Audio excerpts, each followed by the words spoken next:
शुक्र है बाबा जी।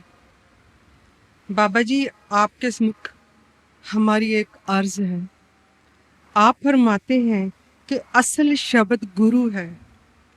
क्या जो संत महात्माओं की या गुरु साहबान की बानियों में शब्द पढ़ते हैं वो शब्द नहीं है? फिर शब्द क्या है जो गुरु है? प्लीज विस्तार पूर्वक हमें समझाइए।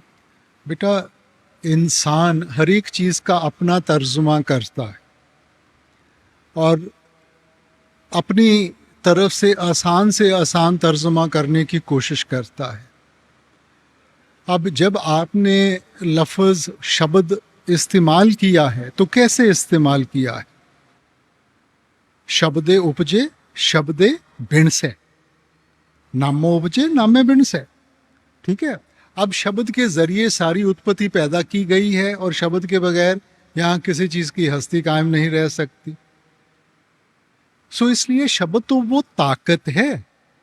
एक नाम जुग चार उदारे, वो शब्द वो नाम जिसने चारों जुगों को तारा है। अब वो क्या किसी लफ्ज के दायरे में बंद हो सकती है ताकत? जब भी आपने शब्द का जिक्र किया है, कबीर साहब की बानी है, 52 अक्षर लोक तरह सब किछिन माहे, ए अक्षर खिन जाएंगे ओ अक्षर इनमें नाहे।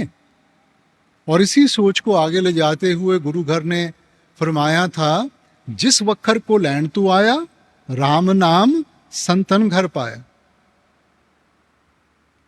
सो ये जो अखरी लफ्ज है ना, ये समझाने के लिए इस्तेमाल किए गए हैं, मगर जो असल शब्द है वो तो क्रिएटिव पावर है।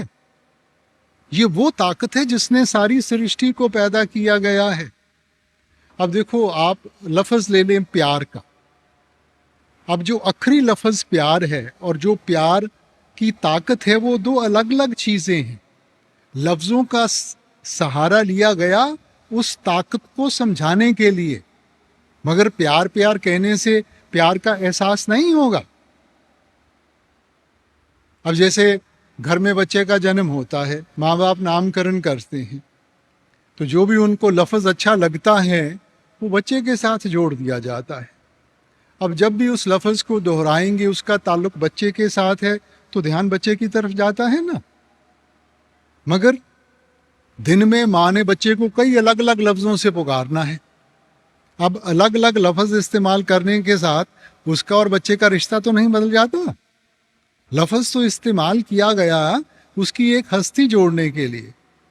सो वैसे ही बानी में हमने उसको शब्द कह दिया, हिंदू वेदों शास्त्रों ने उसको नाद कह दिया, मुसलमान भाई साहिबान उसको कलमा कह देते हैं, ईसाई धर्म में उसको वर्ड लोगोस कह दिया गया। सो उसी ताकत को हमें समझाने के लिए, बयान करने के लिए लफ्जों का सहारा लिया गया बेटा। मगर हमने तो अपने आप को ताकत के साथ जोड़ना है, किसी लफ्ज के साथ नहीं। अब जो हमारी ग्रंथ पोथियां हैं, ठीक है, अब ये जो जुबानें हैं कब उचारी गई, हम उनकी हिस्ट्री ट्रेस कर सकते हैं, मियाद नियुक्त कर सकते हैं। तो क्या उससे पहले शब्द नहीं था? शब्द तो वो ताकत है जिसने सृष्टि को बनाया था। सो वो किसी एक जुबान के दायरे में बंद नहीं हो सकती, वो तो इन जुबानों से, सभी चीजों से ऊपर है ना। अब ये जो ग्रंथ पोथियां हैं, ये महापुरुषों ने लिखी, ये उनकी जिंदगी का अनुभव है, उनकी जिंदगी का निचोड़ है।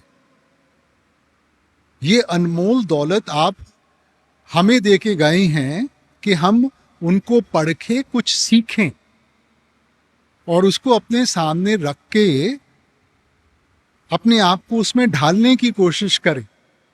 हम उसका एक लिटरल मीनिंग ले लेते हैं कि जी ये कोई खास लफ्ज है। चलो, अगर लफ्ज भी है तो फिर कौन सा लफ्ज? ग्रंथ पोथियां तो इतनी लफ्जों के साथ जुड़ी हुई हैं ना। हमने अपने आप को उस एक नाम के साथ जोड़ना है। इसीलिए आप कहते हैं इस जग में नाम अलभ है, गुरमुख वसे मन आए। ये वो ताकत है जिसकी पहचान हमें नहीं हो सकती।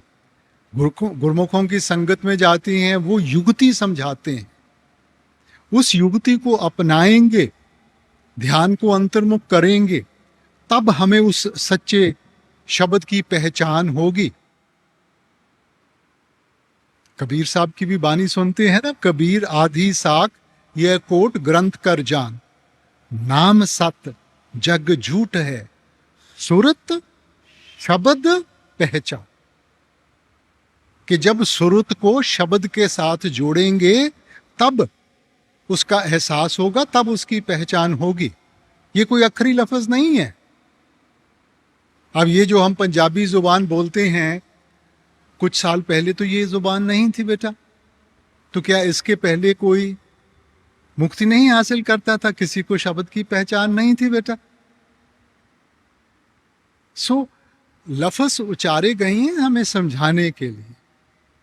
अब ये शब्द को हम अंग्रेजी में तर्जमा करें, हम इसको वर्ड कहेंगे। तो ईसाई धर्म में भी यही फरमाया गया है, in the beginning was the word and the word was with God and the word was God. शुरू में वो शब्द था, वो शब्द मालिक के पास था, वो शब्द ही मालिक था, शब्द ही मालिक था। And all things were created by it, और सब कुछ उसके जरिए बनाया गया, और इसके बगैर यहां किसी चीज की हस्ती कायम नहीं रह सकती। गुरु घर की बानी में आपने फरमाया, उत्पत परलय शब्दे होवे, शब्दे ही फिर ओपत होवे। शब्द वो ताकत है जिसने सृष्टि बनाई है, जिसके बल के ऊपर दुनिया खड़ी है। मालिक अपनी मौज में आके सृष्टि से शब्द को वापस बुला लेगा, सब चीज की हस्ती खत्म हो जाएगी। अपनी मौज में आकर दुनिया को फिर से कायम करना है, शब्द ही फिर ओपत हो गए। इसलिए वो ताकत है बेटा, वो क्रिएटिव पावर है, कोई लफ्ज नहीं है। और शब्द ही गुरु है बेटा, शब्द गुरु सुरत तुन चेला। सो जो बाहर का जिस्म है वो तो सिर्फ समझाने के लिए है, सच्चा गुरु तो शब्द है। और शब्द कहाँ है? हमारे अंदर है। इस देही विच नाम निधान है, पाइये गुर के हेत अपार। वो आपके अंदर है, क्योंकि अगर मालिक उसको वापस बुला लेगा, हस्ती खत्म हो जाएगी। नौ निध अमृत प्रभ का नाम, देही में इसका विश्राम। वो अनमोल दौलत वो आपके अंदर है, और मिलेगी अंदर से मिलेगी। शुक्र है बाबा जी, शुक्र है।